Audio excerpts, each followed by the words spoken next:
Pushing on, what's up? It's your boy Jay from the K. And yeah, we back with another Triple M. So last week we talked about you not having to be the best to be successful. But I want you to think about something this week, that we all are in our own respective lanes driving towards success. But in those lanes, we're all on the same road. There's not a person out here that doesn't want to be successful in whatever they're doing. You're on that road traveling, you're traveling with competition. And so there are some things that separate you, even though you may not be the best.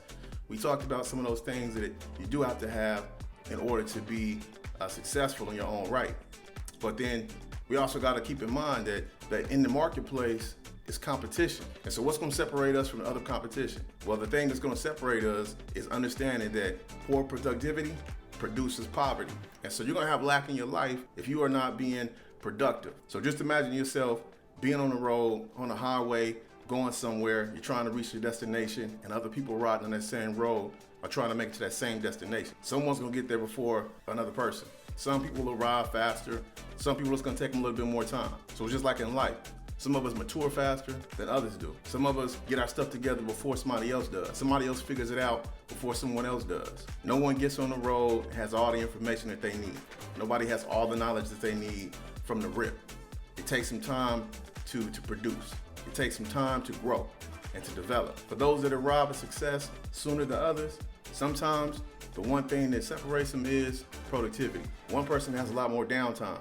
Another person, they don't see that they have downtime. They see that time as valuable, and they use that time to produce outcomes. Profitable outcomes are a byproduct of healthy productivity, just as profit loss is an outcome of poor productivity. To put it another way, for my around the way brothers and sisters, if you don't work, you don't eat. You see, eating is a byproduct of the work you put in. You're in the business itself, and your skills, knowledge, and experiences are your products. And just like any business, it doesn't have good production, eventually that business will close down. But a good business with a good infrastructure does not really compete with other businesses as much as it competes with its own productivity. So the focus this week is, what does your productivity look like? And what are you producing? Do you have healthy productivity producing viable outcomes? Or do you have poor productivity producing poverty?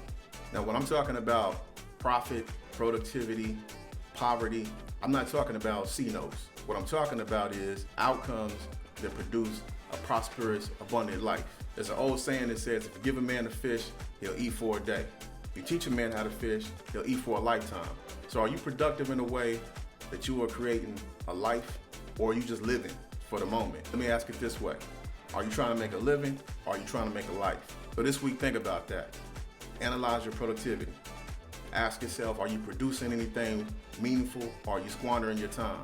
Are you really making something valuable? Ask yourself, what does your productivity produce? And with that, that's all I got for you guys this week. But if you haven't already, like, subscribe, turn on the notification bell, share this video with a friend, leave a comment. Let me know if there's anything useful you found in this conversation. All right? So as always, I hope you guys have a blessed week and continue to push the line.